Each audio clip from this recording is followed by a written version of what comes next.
Hi guys, this is Miss Sun and welcome back to my channel. Now I decided that I would make a part 2 to my K-pop opinions. Now like I said before, these are my opinions. I have a right to them. If you are ones who get offended easily, please click off this video because I know some of my opinions might offend you, but I have a right to these opinions and these are just my opinions. They're not going to hurt you. So with that being said, let's get into the video.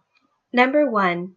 Can SM stop sleeping on FX? Like, FX is a superior girl group, and they can still be a superior girl group of this generation if SM allowed them to just have a comeback. And they can make it happen, but they're not making it happen. Like, honestly, they are more superior than Red Velvet and any other girl group. Like, I feel like they're more superior than Blackpink, Red Velvet, and Twice put together if they were to make the comeback because they're just that interesting, and I miss my girls, okay? I miss my 4 girls. Number 2. YG needs to just show girl groups some respect. Like every girl group that he has, he seems like he just doesn't handle them and prefer the boy groups a lot more. Like, honestly, YG, 21, they got you so much moolah, but you still toss them to the side and didn't help them at all. And Blackpink, why are you just wasting your time with them? You're only giving them mini albums. Give us a full album. Like, why are you sleeping on them? They do have popularity, but they're not gonna have that popularity for long if you don't release more music from them.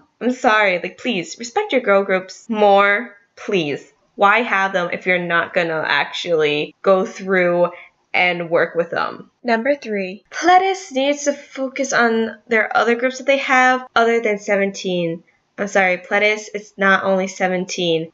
I just get so angry because what happened? They literally tossed their older group Newest to the side. After School is non-existent, and now Princeton is becoming non-existent at all. Like, I don't understand why debut a girl group and literally only having one comeback from their debut and then releasing a sub-unit and then going completely dead. Why are you waiting so long to release another album or comeback from your girl groups? Or even your older group, your older boy group, Newest. It's like you completely toss them to the side. Like, come on, like, I can understand that 17 is bringing you attention and money, but you have these other groups for the reason, and these other groups were there before 17, or at least Newest and After School was there before 17. And if you're going to debut a new girl group, at least give them more comebacks than you have now. Like, what's the point of debuting a girl group and then not releasing anything new? Okay, Pledis, I'm watching you. Number 4. Can idols live as human beings? Like, why is dating a scandal? Why is doing anything of them a scandal? Because if we can, as regular and normal people, and they're normal people too because they breathe the same way, they have 2 arms, 2 legs, 2 eyes, just like the rest of us, how come they can't do the same things as we can? You know? Like, they're being more human. I think that would be better because it would be just a little bit more genuine, but I just really hate that everything they do that might be outside the quote-unquote innocent idol standards is a scandal. Meanwhile, idols aren't perfect. They're people just like us. We're imperfect and they make mistakes. And I guess people just can't accept that. Meanwhile, over here in the US with Western artists, if an idol is dating, it's no biggie. If they get married, it's no biggie. If they get in a scandal of anything like a drug scandal, apparently it's not a biggie here. Like, we don't care because we know they're humans and they make mistakes. But apparently in Korea, they can't forgive those mistakes, or they just continue to dwell what happened in the past. And they just can't forgive what happened in the past. And let me just tell you, idols are human beings and they're about to make mistakes. Humans are not perfect, and neither are you who are not idols. Idols can't always live up to that perfect idol standard, even though they are a public role models. Role models make mistakes. Everyone falls flat on their face, and if they are trying to redeem themselves and actually apologize and actually look like they actually mean their apology and are sorry for whatever they did. And especially, you know, dating scandals should not be a scandal because it's a natural human thing to date other people and want to be happy with another person for the rest of your life. So just saying to all those delusional fans out there and the Korean media and public, idols can go ahead and date. It is not a big deal. It's a natural human thing. And also, going back to my main point is that you should just forgive what happened in the past because it's in the past, and if they're trying to redeem themselves, actually accept that they're redeeming themselves. And if they're not trying to work on getting better and they just are a horrible person, then that's when you can just go ahead and hate them. But otherwise, you don't really need to care all that much and just allow them to just be humans, because humans make mistakes. Everybody makes mistakes. They're not any different from us. Number 5. You can be a fan of a group just because of their music and not know the members. Now, I just got into some beef with someone recently because of this subject. Now, let me just tell you, I know plenty of people who became fans of a K-pop group because of their music. And like with me, how I get into K-pop groups, I get into them based off their music and not based off their faces or personalities I might see in a variety show or whatnot. I get into K-pop groups on the music, on their music, and not on their face or their front, if you know what I mean. And I don't understand why that's a wrong thing. If you are a new fan, of course you're not gonna know all the members' names. You're not gonna know all their faces. You're not gonna know everything about them but their music. For example, I got into SF9 recently with their last comeback, Now or Never, and I did a reaction video on their new song Enough, and a fantasy called me out saying that I was a fake fan because I didn't know any of the members. And it's just like, of course I don't know any of the members because I just got into them and I'm not gonna know all their names, but I like their music. What's wrong of me being a fan of a group because I like their music? Isn't that what being a fan is about? Like in their music and not just like their face? That's how people get into a group or get into an artist, is because of their music. That's the foundation of getting into a group. Number 6. I hate when people force their groups onto others. Like for example, you may watch a music video for BTS and then under that music video in the comic section, there are going to be people like, oh, stan Luna, or stan EXO, or stan Astro, etc, etc, etc. Or it could be under maybe a Momoland music video where you see, oh, stan Monster X, stan Card, stan Shiny. Like, please stop.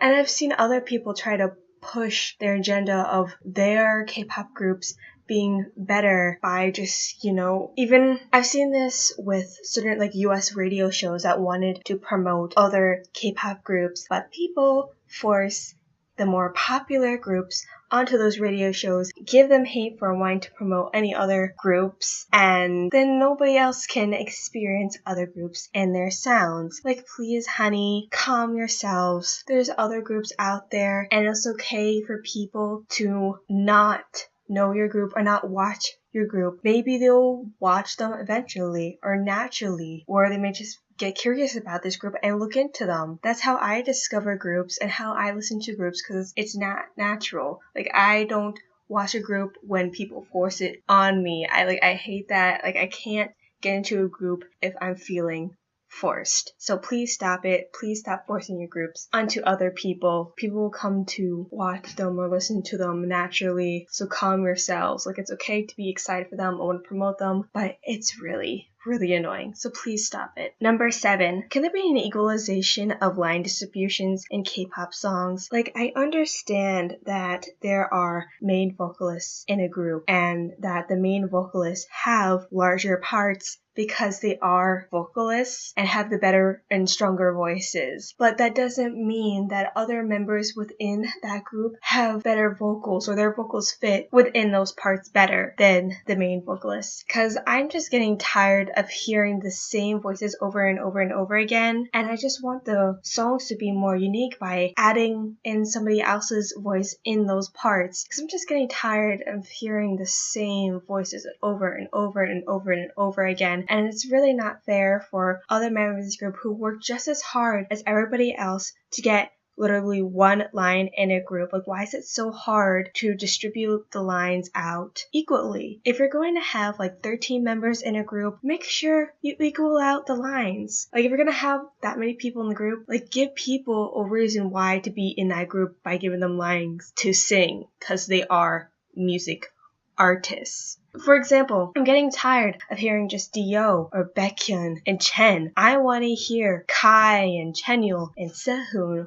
Or like in BTS, I'm getting tired of just hearing Jungkook. I want to hear V more, Jin, and sometimes a little bit of J-Hope, because J-Hope is a really nice voice too. There's just a lot of groups out there. I just wish that they would equal out the line distribution so everyone has an equal part and it doesn't feel like some members are just shoved off to the side. Number 8, I wish people looked into more underrated groups. Like, I can understand that there's definitely going to be more people getting into the popular groups, and they really do overlook a lot of these underrated groups who have some amazing songs out there. Like, one of the best songs out there, even better than these popular groups that are out right now. And it's really sad to see people not taking the time to listen to these groups. Like, I am a fan of a lot of popular groups, but I do take my time to listen to underrated groups because a lot of the times their songs are actually better, and I like the risks that these K-pop groups take, and I really wish that people would notice for their hard work. But since they're underrated, it's kind of hard for people to discover these songs. But some of these groups are just have some of the best music out there, and you're just missing out. So please watch more underrated groups and listen to their songs. You won't regret it. Number 9, it's okay to just like boy groups or girl groups. It's alright if you prefer one gender over the other, and that if you like one gender over the other doesn't make you better than the other. And that doesn't mean that you're bad if you only stand boy groups or girl groups. People have preferences. It's okay to have those preferences. Like with me, I do stand more boy groups than girl groups, but I do enjoy my fair share of girl groups. But it doesn't make me a bad person that I mostly prefer boy groups over girl groups. I just don't understand why people have such a problem with people just standing a certain gender, like K-pop groups, why it's wrong for people to just stay in boy groups or girl groups. It doesn't make you better than the other. Both people are doing the same exact thing. They're both making music and they're both doing different concepts, and I just don't understand why people are just hating on one another. Basically, your artists are doing the same thing, but one's a boy and one's a girl. Doesn't make a difference. You can like either or. So please stop it. No one's better than the other if you like only boy groups or girl groups. No one is superior, alright? Number 10. Got7 Songs did not flop after Fly, or if you do, according to some people. I feel like that Got7, over time, you want to dabble in different concepts and different sounds, and that's what they're doing. After Fly, they wanted to dabble in different sounds. You came up with a Hard Carry, and you got Never Ever, and it's okay to